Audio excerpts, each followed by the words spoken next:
This is the Nations Conspire channel. Welcome to today's show.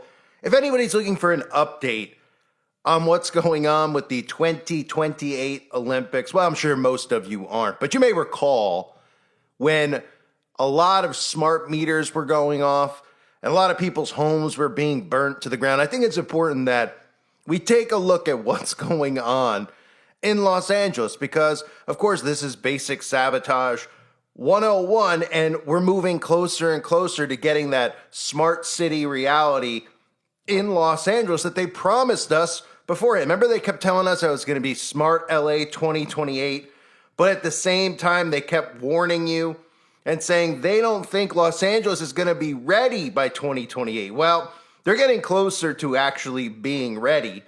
And now the story is that they're going to be using air taxis and no cars in order to get people around the Olympics. And this is going to go all the way from the Palisades to downtown LA.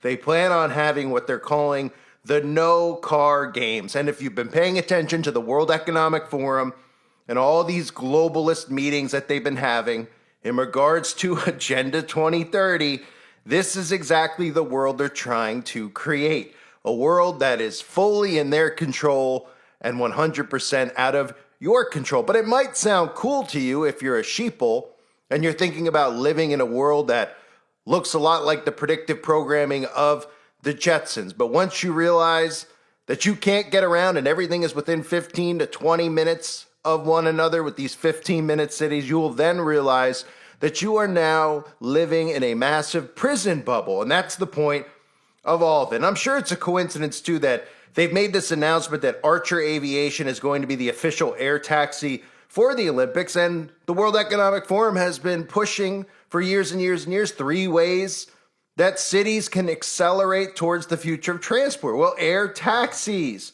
Even a few months ago, putting out articles 2024, 2025, from air taxis to medical supplies. Here are some benefits of advanced air mobility, because this is the world they want you to live in. But when all of these fires mysteriously torched LA, at the same time they were saying, hey, we need to make LA into a smart city for the Olympics. Well, people like us were saying, how convenient.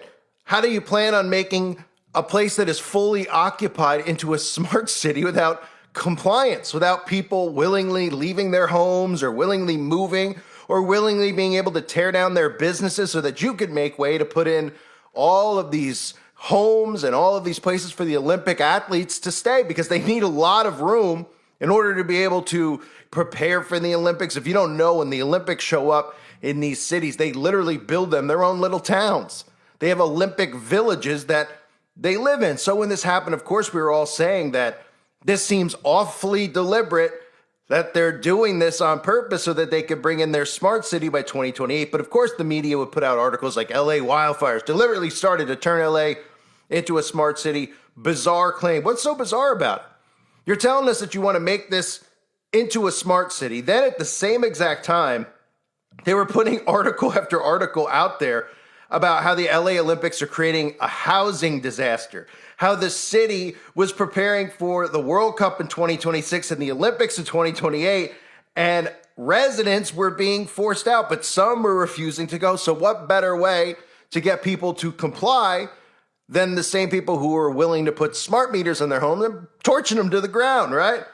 Telling us that the smart city, that LA was not going to be available or prepared for prime time. Well, now they're right on par. They're right on course to be ready for 2028. And they're now airing these news clips out there talking about how cool it is that there's going to be air taxi companies, that people are going to be able to fly around the Olympics in these these things are going to be as dangerous as they come. There's going to be all sorts of things that, of course, will connect to what I've been talking about with the air traffic control sabotage that you've been hearing about for the last year or so, specifically in 2025, where all these airplanes since Donald Trump has come into power have been crashing, where there's not enough employees at the air traffic control. This is all to bring in their 6G network, which everything will be connected to and everything will be autonomous. So Adam Goldstein was just on with Jimmy Fallon. And yes, I said Adam Goldstein. Of course, we know what tribe Adam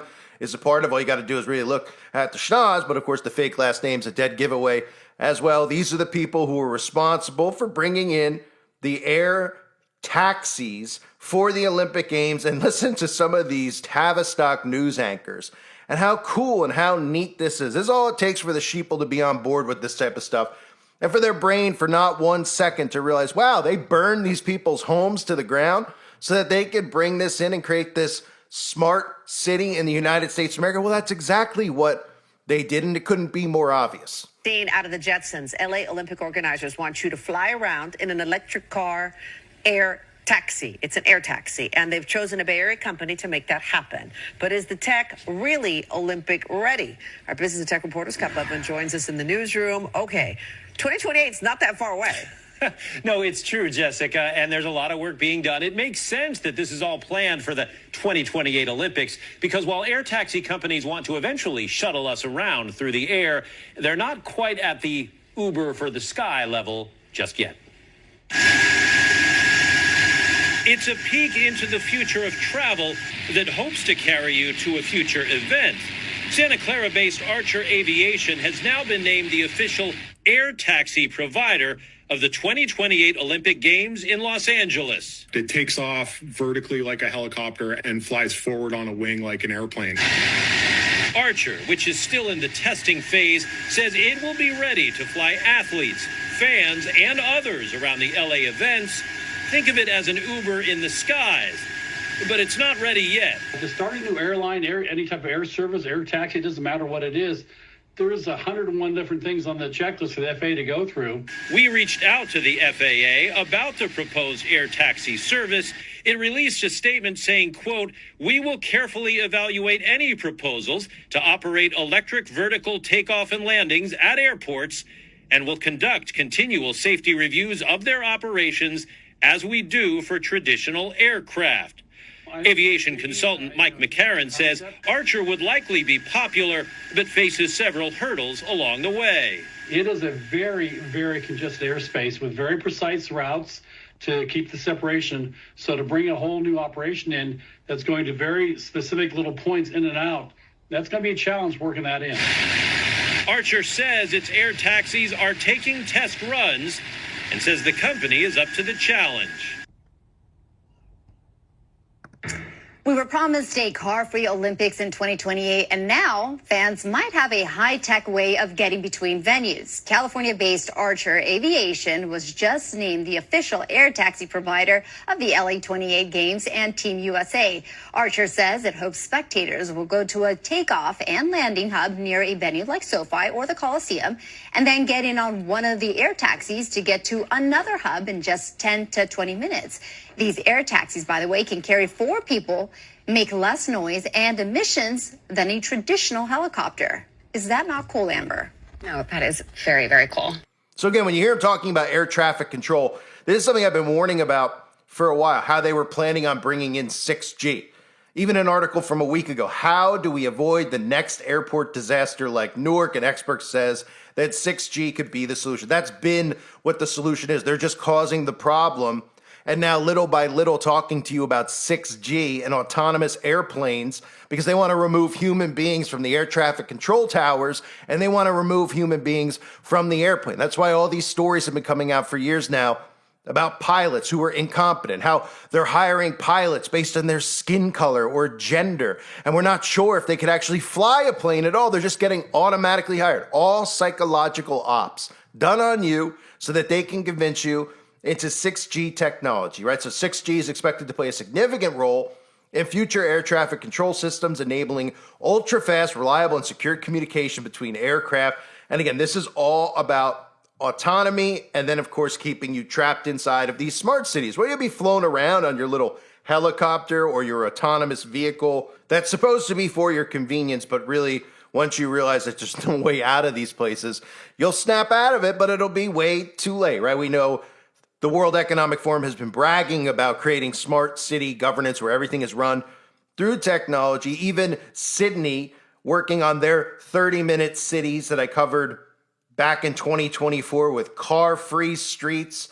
And, well, here they were talking about it at the World Economic Forum about how we need to get rid of cars and we need everything within 15 minutes of one another. And the sheeple hear this stuff and they say, wow, that sounds convenient. It sounds cheaper. It sounds easier, until they realize they're crammed in like sardines and there ain't no way out, and you might as well be in Alcatraz. For policies really to change the rules of the game, no? So that sustainability becomes the easier choice, not just for the people, but also for the companies, no? So I think an important measure in Switzerland was to have support for renewable energy, for energy efficiency, but also then changing the way districts work. For instance, in Zurich, we have a lot of districts where you actually don't need a car, because all the activities, school, buying something, everything you can do in walking distance, And by doing that, people don't buy a car, and it's not felt like actually they would like to have a car and they are not allowed to have it, but they simply don't need it because the environment was built in a way that they don't need it. And I think this is what policy needs to do. They have to change the environment. So a sustainable lifestyle, a lifestyle in harmony with nature is the easiest way to go. And also for the companies. And here perhaps a last point. I really like what you said on following through. We had all these nice commitments. We had the Paris Agreement. We also here at World Economic Forum have every year very nice commitments. What's important is really to follow through. So that's really what hell on earth looks like. And when we're talking about everything that happened with the fires in LA, I know a lot of people out there, it's hard for them to have sympathy, but you got to remember, and specifically because the people who reside in California and the celebrities that reside in LA. But you got to remember, there's a lot of individuals that have homes there, that had their parents' home passed on to them, that are not these horrible, wicked people, even though they'll tell you on the TV that everybody in California is a lib and everybody in California is into all this crazy doctrine and this crazy lifestyle. Any one of us could have grown up in California and stayed in California. We all know wonderful people who have lived in California or currently live in California. It's like any other state. Just because it's a blue state doesn't mean that anybody out there shouldn't feel sympathy for individuals who have nothing to do with this. But when everything went down, don't forget, all of the crisis acting that we saw from Hollywood,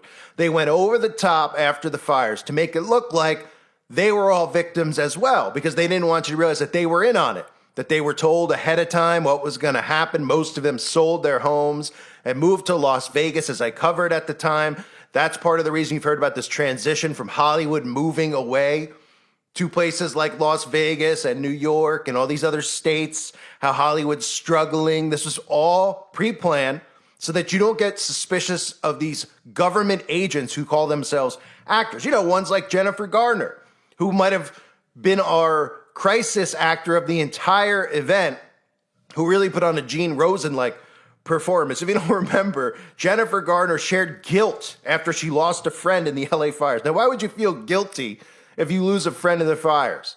Why would you feel guilty about it unless you were guilty of something, right? Like knowing ahead of time. But of course, Jennifer Garner didn't really lose a friend. These are the types of stories they put out there so that you feel emotionally connected to these liars, these professional liars. Because remember, that's what an actor is. They're professional liars. They pretend to be people that they're not, and they do their best acting when they're actually off camera when it comes to these movie productions, and when they're on camera sitting on these talk shows pretending that, oh yeah, I grew up this way, this is where I'm from, humble background, sacrifice, I was so talented, I made it and I worked hard and I achieved it and you could do it too. That's all the bull crap that they try to cram into your head about the American dream. But this is a control system. So if you don't remember Jennifer Garner, the performance, I got to just give you a little peek, because when all this went down, and I believe the channel's long terminated that had the videos on it, but when all this stuff went down, this was one of the worst crisis acting performances I've ever seen. Jennifer Garner talking about a friend that died in the fire, couldn't even muster up a tear, in fact, had to change the subject, because Jennifer just couldn't even talk about it because it was too much. And then, of course, moved on to talk about how she was hiring chefs to come in and cook food for all of the victims, even though her friend just died. But she wanted to talk about herself and how her friend Georgina Glass perished in the fire. But she's going to do her thing here to help and bring in food and emotional support for everyone in the community, right? I'm looking at the chimney of somebody that I loved, who died there. Somebody who died in that home? Yeah, it just makes it it's too awful to talk about. It's just kind of unimaginable, and so I reached out to Chef and just said, I think the key is, Save the Children is getting up and running here in LA to help kids in shelters and to help with social emotional and to make sure that to work with hand in hand with the Red Cross to make sure that shelters are set up for little babies and moms and kids and fathers, and while we get set up, it's just like you need to do something with your hands, and so I took advantage a little bit of celebrity privileging, called Chef and said, please, can I come with you? I can think of 7 schools that are gone without even turning my head. Just my friends' kids are just, what are they going to, when, and what will it be like? So I just want to, you just want to be part of something that's helping. We've always felt really, really lucky to be here, and we still do, because we're still part of the community. A church is not the building or the steeple or the preschool or the Sunday school, or the church is the people, and the same as the community. We're gonna have to co-create what this is going to be from here, and we are going to have to be God's hands and trying to serve each other and serve our community, and that is just something I love so much about what Chef does. There's so much good to look for and to donate to, and we can feel the love from the rest of the country, and we're grateful. We need that brotherhood and sisterhood. It's elementary. When I was a kid, I did the bells. I sang in the choir, poorly. It's gone. Yeah. What did it mean to you? I mean, it's my family's church.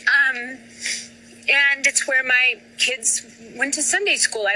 We lit the Advent candle together there a couple of weeks ago. We watched the little kids perform. It's a preschool. It's a central place for our community. There's so many incredible AA meetings, Al-Anon meetings. It was a gathering. It's a gathering point for the entire community. On Sunday, did everyone still gather outside for coffee? Cookies and cookies and coffee. Donuts. Yeah. It was. I remember vividly being a part of that and and feeling like I was a part of a community. I went to the same youth group. How has it been? I'm struggling personally to just kind of make sense of all of this. How has it been for you? And I know you lost a friend. I did lose a friend, and for our church, it's really tender, so I don't feel like I should talk about her yet. But I did lose a friend who did not get out in time, and how has it been for you just to see all this? It's just, my heart bleeds for my friends. I mean, I can think of 100 families, and there are 5,000 homes lost. I could just write out a list of 100 friends who lost their homes. It's just like, I feel almost guilty walking through my house. Just, what can I do? How can I help? What can I offer? What do I have to offer with these hands and these walls and the safety that I have? Well, you can align yourself with somebody like this. It's elementary. When I was a kid, I did the bells. I sang in the choir, poorly. It's gone. Yeah. What did it mean to you? I mean, I'm looking at the chimney of somebody that I loved, who died there. Somebody who died in that home? It's too awful to talk about. How has it been for you? And I know you lost a friend. I did lose a friend, and for our church, it's really tender, so I don't feel like I should talk about her yet. But So that should have been enough proof when that actually happened, when the celebrities like Jennifer Gardner and James Woods, James Woods of the McMartin preschool movie that he did on HBO that none of the conservatives want to hold him accountable for, one of the biggest cover-ups in the history of humanity. One of the things that actually woke me up, which I've covered on the website, which most of you who have followed my channels for years, even though I'm a brand new YouTuber, know how that story specifically woke me up to what was really actually going on and how these children were getting tunneled underground. And then, of course, they put all the propaganda out to try to get everybody out there to think that parents were conspiring against the school because they wanted to make money. So they wanted to tell everyone that their 2-year-old was getting this done to, these disgusting acts done to their 2-year-olds and their 4-year-olds. I mean, it was really just disgusting. But McMartin is one of the biggest cover-ups ever. As Ted Gutterson exposed before his death, they actually went in and dug out underneath this school before they built something conveniently right on top of it so that nobody would be able to do it.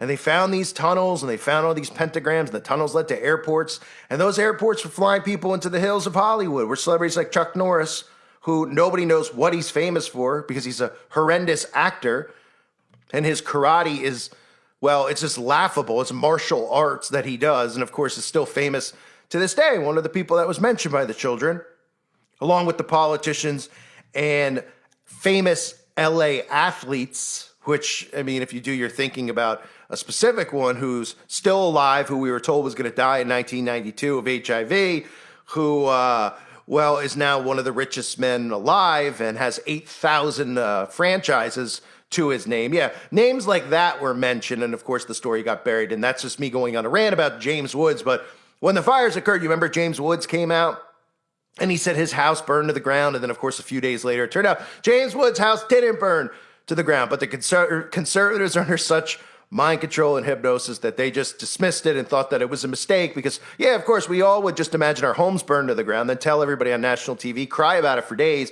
and then conveniently be like, my home didn't perish to the ground.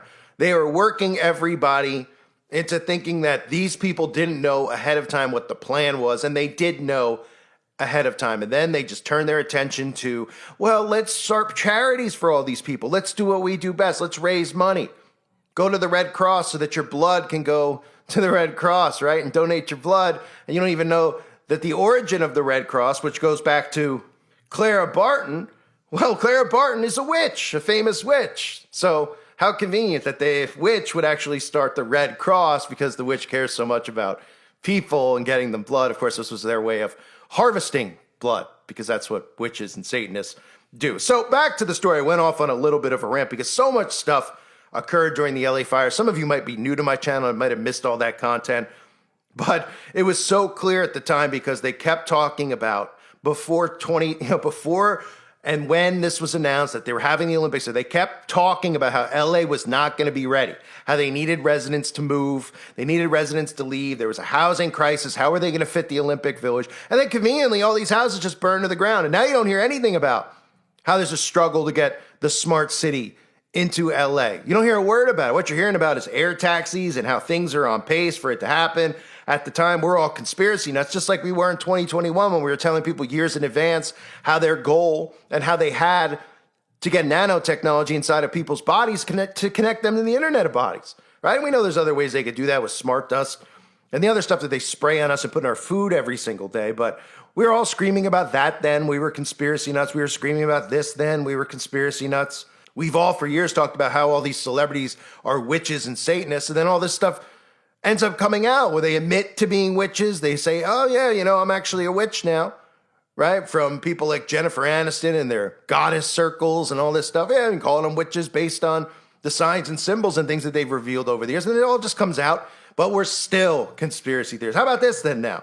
How about the air taxis, which is a big plan? The World Economic Forum's been cramming it out every month, putting out articles about how all cities can accelerate to the future by having these death wagons in the sky, these taxis. You really going to trust one of these things in the sky, right? You think the people in LA with the whole, Kobe Bryant psyop, which is another story we could go into. What's he doing over in Israel these days? Anyway, you'd think that maybe they'd be a little hesitant to get in one of these things. They really look like just death mobiles. I mean, I can't even imagine how much weight they're going to hold, but how convenient that one of the concerns that they've been having about the Olympics is how people are going to get around, right? How are people going to get from point A to point B? Then they tell you about, well, we're going to have these air taxis, but one of the things we're worried about is air traffic control because the skies are filled with planes and we don't need these things crashing into planes. So how are we going to make people feel comfortable getting in these air taxis? Well, let's start talking about that 6G rollout and how we're going to have autonomous airplanes and everything's going to run autonomously through tech because we could trust tech more than we could trust people because we've convinced everybody out there that everyone's a racist, everyone's a sexist. They hire people based on their skin color. So everybody out there goes, yeah, I'd rather have autonomous airplanes and autonomous air traffic controllers because these people are psychopaths who are Democrats, or the Democrats saying it about the conservatives. Those people are psychopaths, and back and forth. Next thing you know, you're living in an autonomous hell, which is all run through 6G technology. They tell you it to your face. The goal by 2030, let's get rid of cars. We want to cram cities. We want to get you in there like a sardine, turn into a 15-minute city. Everything will be convenient for you. It's the same. The comparison I just make is the pharmaceutical commercials. I mean, it's an easy one to use on a sheeple. Tell them to pay attention instead of listening to the backdrop and looking at the B-roll footage of a guy and a girl holding hands and how they're telling you, hey, get this pharmaceutical thing. You'll be able to get a boner again. But guess what? You're probably going to get lung cancer. You're going to get chronic diarrhea, so you'll be crapping your pants day and night. You know, you might go blind in both eyes, but get your boner pills, right? But most of the people see those commercials. They don't even listen to the words. They're not even paying attention. They're just like, wow, should I get a boner pill? That looks like fun, sitting on the beach holding my wife's hand and watching the sunset. What? It could kill me? It could murder? I didn't hear that. I must have missed that. Well, it's the same thing when they talk about these smart cities. Everybody hears, well, the background music sounds nice. Ooh, it's going to be green. Are there going to be leaves growing out of the windows? Are there going to be plants everywhere? Ooh, are people going to be flying around like we're in the Jetsons? Ooh, that smells great. Yeah, it sounds a little bit more like Blade Runner. Whereas it's going to be literally disgusting hell on earth, but they're going to tell you it's going to be wonderful. And you're going to be convinced that it's great because they're going to tell you it's going to be cheaper and everything will be easier for you. Instead of you going, well, why are things so expensive? Why are you making things so expensive? Why are you making our lives living hell? Why are you making us so divided with one another? Why? But nobody asks the question, why? They just get convinced into these sadistic agendas that these globalists have for us to live because they can't get all of us into a prison cell, which is what they really want, is they want us either dead or living in a prison cell. So if they couldn't kill you when they tried to poison you a few years ago, well, they got other methods, that's for sure. Look up in the sky at the stuff getting sprayed. They got other methods. But the goal ultimately is to make you live like a prisoner / slave to them. But they want you to think that the people who support slavery are the people in the opposite political party. They're the ones who are endangering your life. Well, all these guys work together to divide you and little by little strip you of your rights. So you can thank the Jennifer Garners of the world. You can thank the James Woodses of the world. You could thank all the sadistic scum that goes to the World Economic Forum. Or we could just look around at people like Adam Goldstein and realize where the problem actually roots from, right? And I won't go into further detail than that. So the air taxis are on their way to the Olympic Games. It must all just be a huge coincidence. How convenient that all these homes blew up, melted to the ground, and everything's on par for the Olympics to go, yay, as long as the Olympics go, let's burn people's homes to the ground, right? Sick. Absolutely sickening. I thank everybody for being here. Hope you're all doing well. God bless you and your families as always.